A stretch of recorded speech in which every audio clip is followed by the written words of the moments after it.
Komsomolskaya Square is one of the busiest transport hubs in Moscow.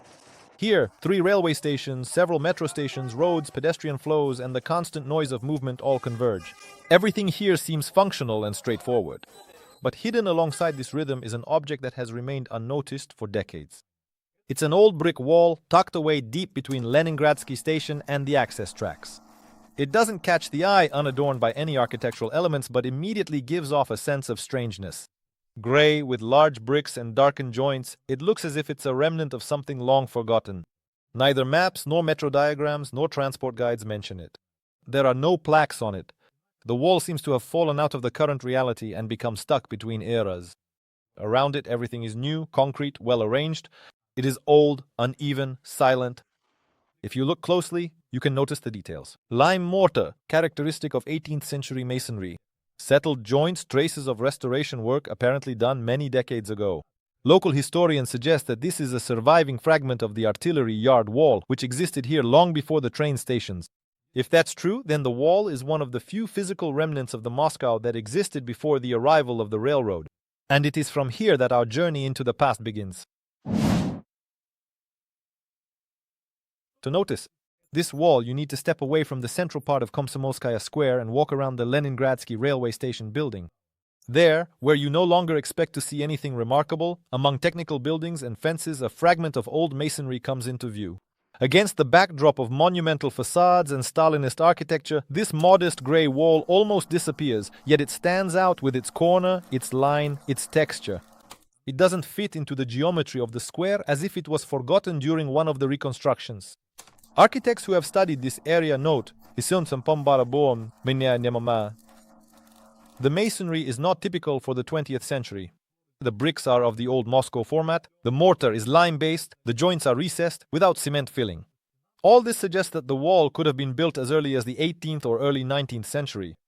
Its orientation does not match the axis of modern buildings. It runs at an angle to the platforms and crosses the area where auxiliary military facilities used to be located. There are no signs indicating any historical value. There is also no documentation about its origin in public sources. However, among Moscow local historians, a theory has taken root that this could be a remnant of the wall that once surrounded the artillery yard. And if this hypothesis is correct, then today the wall is the only physical trace of the time when a strategic military area was located where the current square now stands. It survived not because of, but in spite of everything.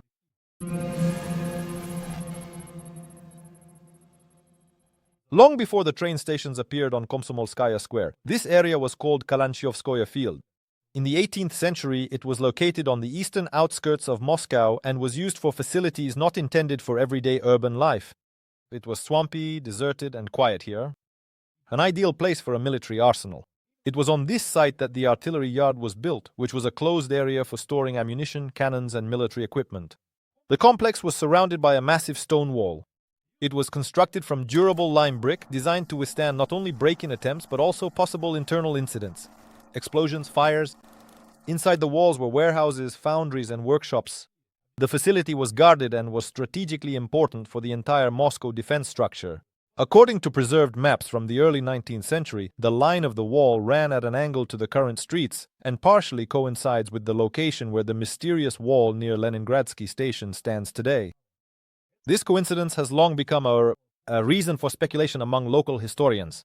It is possible that the surviving wall today is one of the remaining fragments of the arsenal's outer perimeter. After the War of 1812, the importance of the yard diminished. Over time, the building was dismantled and the area was repurposed for other needs. But part of the stone structure, it seems, decided to stay. Summer of 1812. The French army is approaching Moscow. The city is feverishly preparing for evacuation. During this anxious time, a tragedy occurs within the walls of the artillery yard on Kalanchyovskoye Field, a tragedy that few remember today. During the hurried preparations to remove the ammunition, an explosion occurs. According to one version, the cause was careless handling of gunpowder. Other sources point to deliberate arson so as not to leave the munitions to the enemy. The explosion was devastating. The flashes could be seen from the city center. Debris was scattered for hundreds of feet. Part of the walls was destroyed and the armories were leveled to the ground. Workers and soldiers were killed. There are no exact figures about this event, but it is mentioned in the memoirs of officers and merchants of that time as a moment of horror and anxiety. After the French left, the courtyard was never restored to its former state. Since then, the damage became critical and the infrastructure became outdated. The courtyard's territory began to deteriorate over time and part of the walls was dismantled. But among the remaining fragments, according to local historians, it is possible that the very section of the wall that still stands today in the shadow of modern buildings has survived. Its ruined state and traces of old masonry may be evidence of that very catastrophe. If this is indeed the case, then before us stands a silent witness to the explosion, more than 200 years old. An unofficial monument to the war surviving without plaques or protection. Simply standing there, still preserving its memory. After the fire and destruction of the early 19th century, the Kalanchyovskoye Field became an area of complex engineering challenges.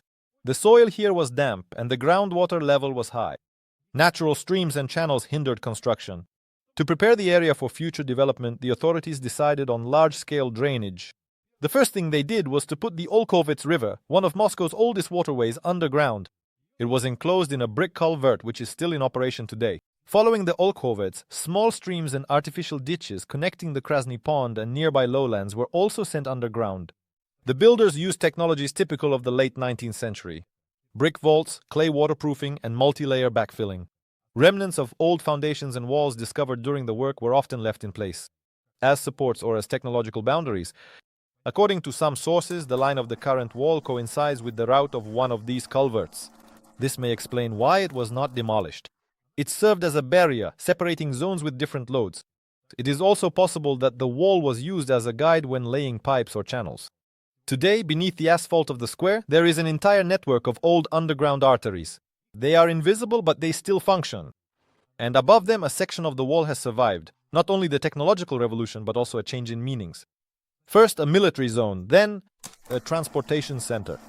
And only the brick line has remained unchanged.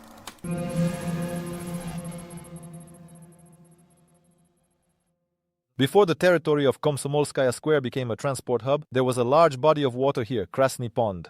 In historical documents from the 17th century, it is mentioned as the Great Pond and later as Krasny Red Pond.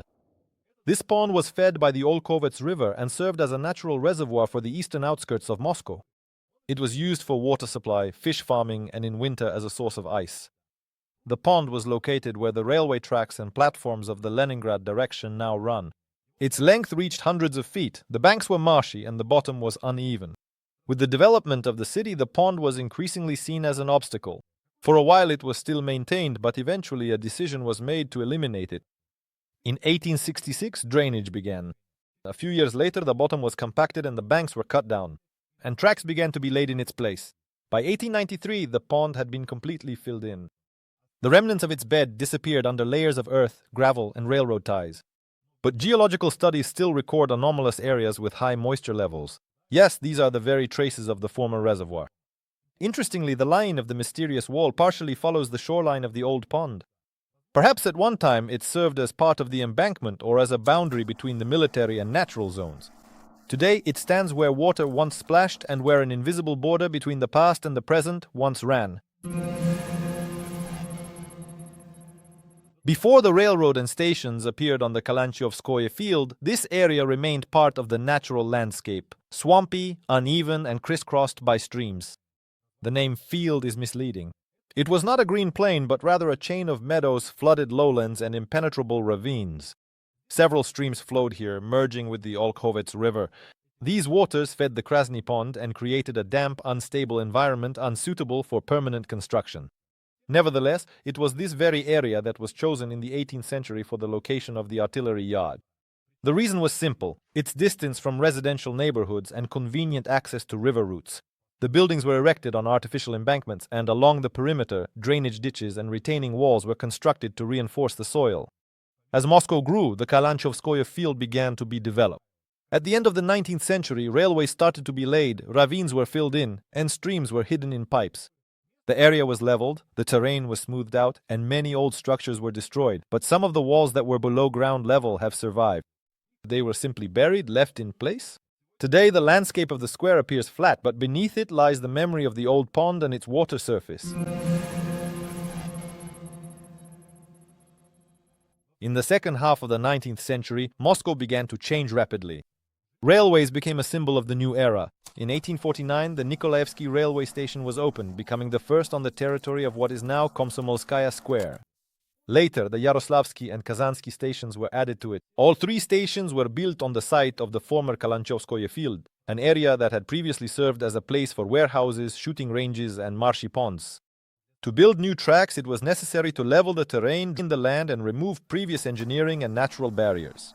Old buildings, remnants of the artillery yard, and utility fences were either demolished or partially adapted to meet the needs of the new era.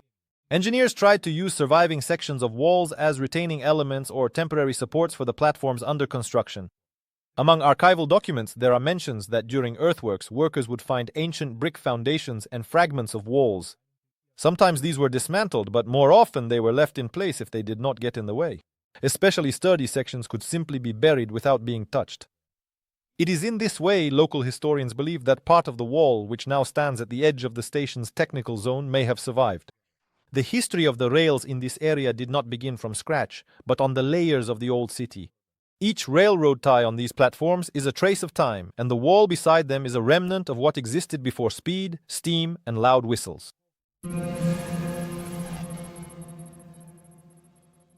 In the mid-20th century, Soviet architects were tasked with turning Komsomolskaya Square into a grand entrance to the capital. The main role in this process was played by Alexei Shchusev, an architect whose name is associated not only with the mausoleum, but also with dozens of projects that combine style, functionality, and historical continuity. It was he who designed the Kalanchyovskoye overpass, a massive structure that defines the northern part of the square and connects the railway lines. The overpass was conceived not just as a technical crossing, but as an important element of the architectural composition. Shchusev strove for symmetry, emphasized axes, and created visual frames for the station buildings. His approach was to ensure that even utilitarian objects were integrated into the artistic ensemble. In this context, special attention should be paid to the fact that next to the overpass, a fragment of a wall has been preserved that stands out from the overall geometry. Some researchers believe that Shchusev may have deliberately preserved this part. He often worked with historical context, integrating fragments of old Moscow into new architecture. Perhaps that is why the wall was not destroyed during the large-scale reconstruction. Now it stands where the ancient structure intersects with constructivism. An unofficial element of the ensemble, a forgotten fragment of the city, embedded in the line of the new era. And perhaps this is precisely Shchusev's main style, to connect layers, not erase them. In the 1950s, when the Komsomolskaya station of the Circle Line was being built in Moscow, engineers encountered an unexpected difficulty. Beneath the layer of modern utilities lay old foundations, fragments of walls, and soils made unstable by former watercourses. Geologists recorded soil heterogeneity, increased moisture, and the presence of brick structures whose origins were not always possible to determine. Some of these elements were carefully documented, while others were simply buried and bypassed. Workers mentioned that in some places they came across old Moscow masonry, brick sections laid with lime mortar, which is different from modern cement-based mortar. Some of these fragments could have belonged to the remains of retaining walls or fences preserved from the times of the artillery yard.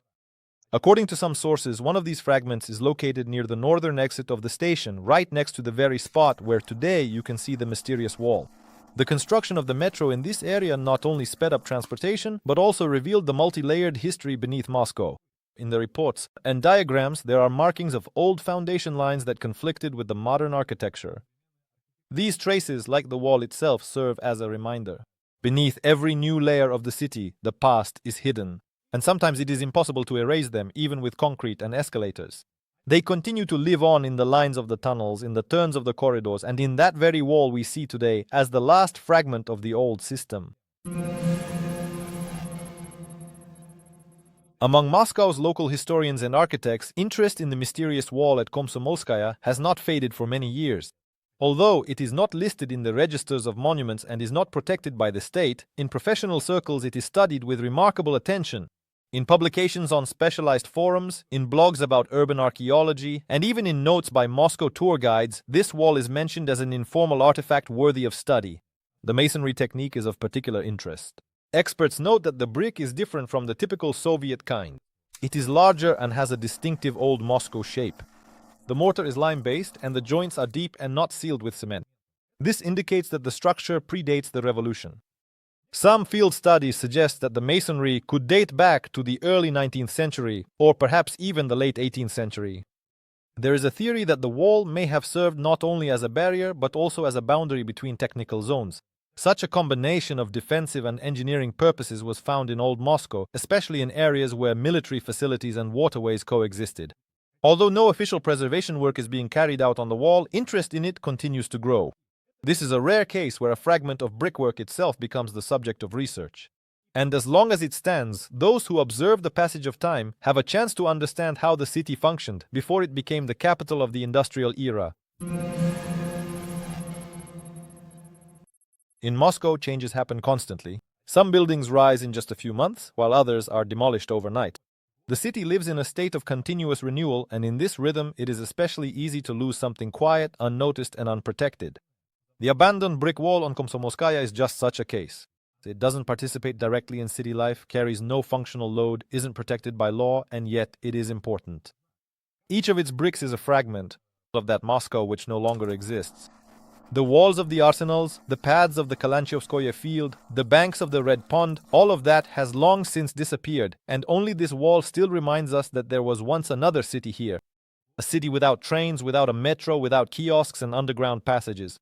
A city where cannons were kept behind walls and rivers flowed under the open sky. If it disappears, there won't be any loud headlines. It will simply be demolished, the site cleared, poured over with concrete, and no one will notice that yet another layer of time has vanished. Another line connecting the past and the present will be lost. That is the main danger. Disappearance without a trace. The wall at the square of the three stations is not just a brick structure. It is a symbol, a reminder that the city is made up of layers. And the more of these layers we preserve, the deeper and more meaningful the city itself becomes. Because it is in these very stones that the true unedited history is preserved.